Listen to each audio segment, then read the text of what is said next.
Mira, voy a decir que me preocupa y que me gustaría quedar en la ley. ¿Cómo transparentamos las estadísticas?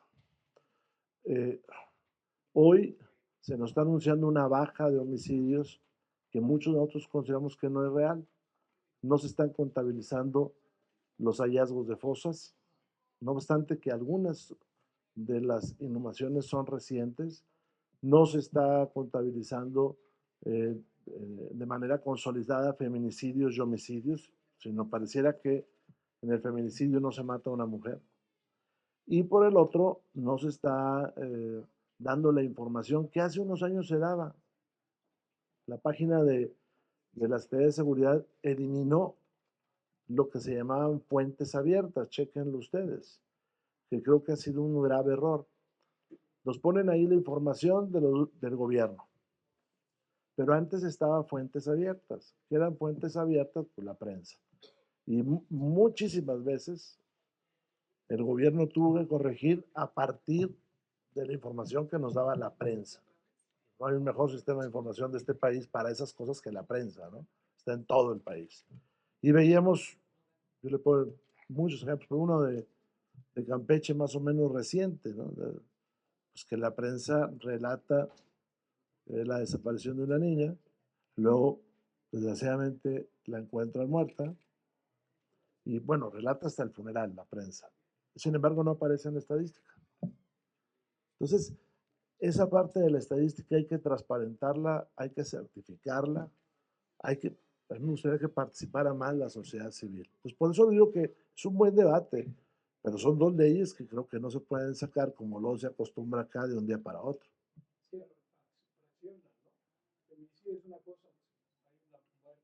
Hay un estudio muy interesante de causa común, que es de la señora Morera, sobre esa parte. Luego hay algunos este, artículos míos sobre lo de la desaparición de las fuentes abiertas. Y luego Loret saca uno, también muy bueno, un pequeño estudio en su columna donde habla de cómo suben las desapariciones y bajan los homicidios. Entonces, estas partes, es un caso muy particular, ¿no? Pero esto tenemos que discutirlo. ¿Cómo garantizamos la información? Si no, un día vamos a andar cantando éxitos que no existen. Le pongo el ejemplo de la Ciudad de México. Eh, las muertes se pueden clasificar como homicidio doloso, homicidio culposo, suicidio o una causa no determinada. Me estoy refiriendo a los homicidios. Eh, una causa no determinada, encuentran un cuerpo muy golpeado, y tú no sabes si lo atropellaron o lo agarraron a golpes, ¿no? Entonces, el forense, ante la imposibilidad de saber, lo coloca en la columna de causa no determinada. Bueno, en la Ciudad de México el promedio es 30%. El resto del país, el promedio es 7%. Entonces, cuando tú dices cuántos homicidios hubo, pues nada más te pongo unos y con eso me ahorro el 30%, ¿no? Cuando menos un 23%. Todo el país es 7%. El forense te dice, pues no puedo determinar, está muy golpeado, está en la orilla de una carretera, no sé si lo atropellaron, si lo mataron a golpes, ¿no? Pues, y entonces se clasifica ahí. Sí, sí, se fracciona. Entonces, le digo, está causa común, está el estudio este que hizo Loret, que está muy interesante, están las afirmaciones que hemos hecho muchos de nosotros al respecto. Eh, Creo que causa común también tiene ese de las inconsistencias por muertes de causa no identificada.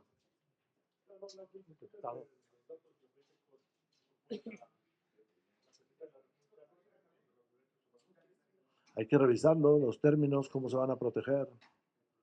Y bueno, lo que está pasando en este país, ¿no? Que los datos de todo el mundo andan rodando. ¿Cómo es posible que te llaman para extorsionarte y saben tu nombre y los nombres de los que ven en tu casa? Todo eso, ¿no? Diputado, buenas tardes. Gustavo Castillo de Uno TV. Preguntarle, diputado, el miércoles se reúne la sección instructora y pues trae el tema de Cuauhtémoc Blanco. ¿Cómo esperaría que inicie este proceso?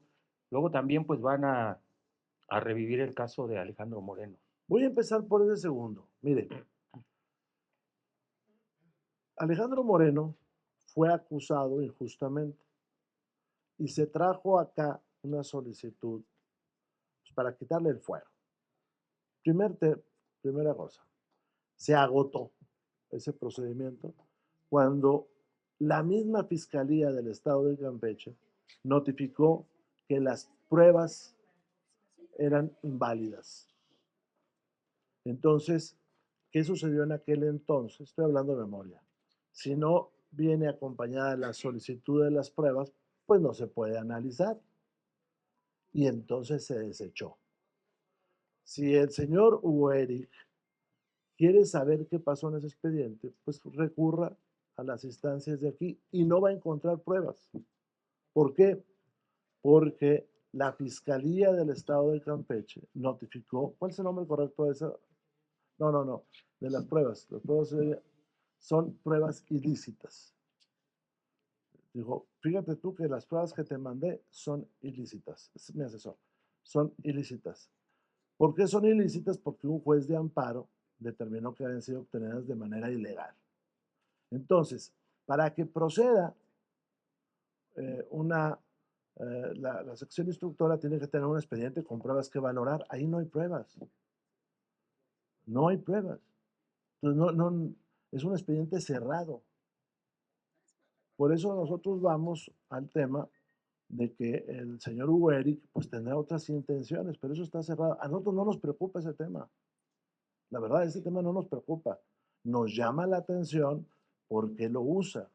Si para presionarnos por nuestras posturas políticas, si le son incómodas lo que está diciendo el presidente del partido, o si el personaje este quiere ser popular.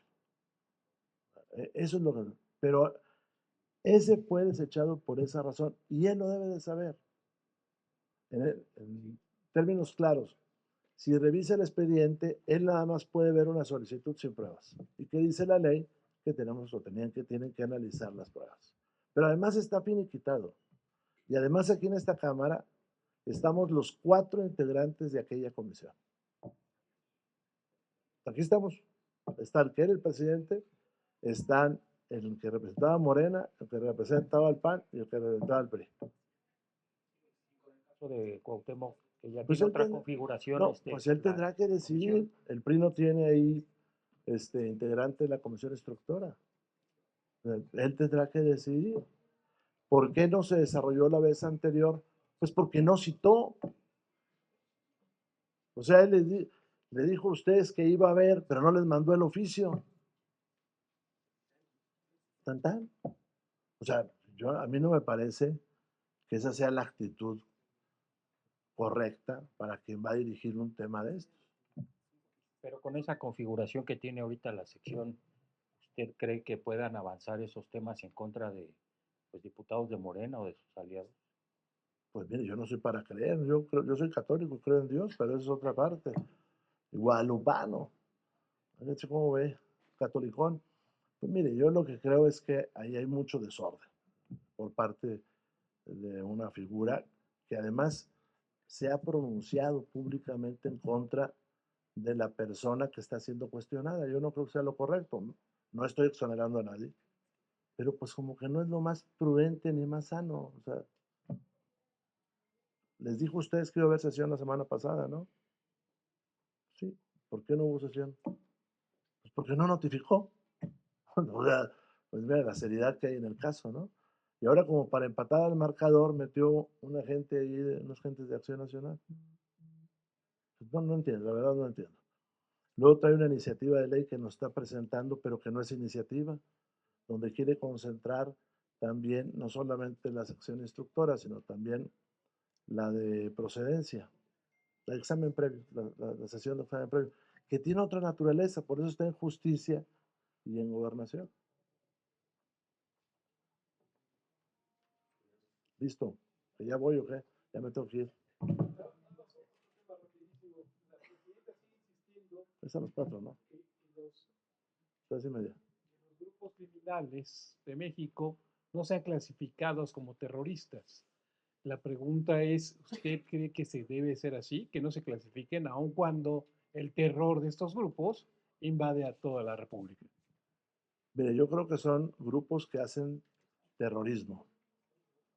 Pon atención. No, no, tú ya estás allá con otra cosa, tú chapoteando. Sí, me estás haciendo el caso del Chucho. ¿Sabes qué es el caso del Chucho, no? No, mejor no te. A ver, yo creo que son grupos que generan terror, que tienen una capacidad de desestabilizar regiones. Hay gente que ya no sale en Tamaulipas a las áreas rurales porque puedes volar, o en Michoacán porque puedes volar, ¿no? Generan terror. Creo que son grupos tremendamente violentos. El problema es que esa palabra en Estados Unidos tiene una connotación distinta a la que tiene acá. Acá es un delito que se tiene que perseguir y allá a los americanos les permite intervenir en los otros países. Entonces, yo haría esa división. Son grupos terroristas, claro que lo son, pero no podemos aceptar que otro país tome decisiones en el nuestro. Porque, pues, ¿qué me puedes decir de estos niños que mataron en Guerrero, no? Es terrible, a uno le cortaron los brazos. Niños de primaria y secundaria, de esa edad, ¿no? O estas minas que explotan y vuelan camionetas o carros de gente inocente que anda caminando. Pues eso es terrorismo, hombre. ¿Por qué lo pongo? Pues para aterrorizar a la población, ¿verdad? Que todo el mundo tenga miedo. Ese es el problema, ¿no? Con lo que está pasando ahí en Tepozotlán, ¿no? Que llegan a los restaurantes y asaltan a todos, pues ¿quién quiere ir a un restaurante ahora? Esa es la definición de terrorismo. Hago una cosa que le genere miedo a todo el resto.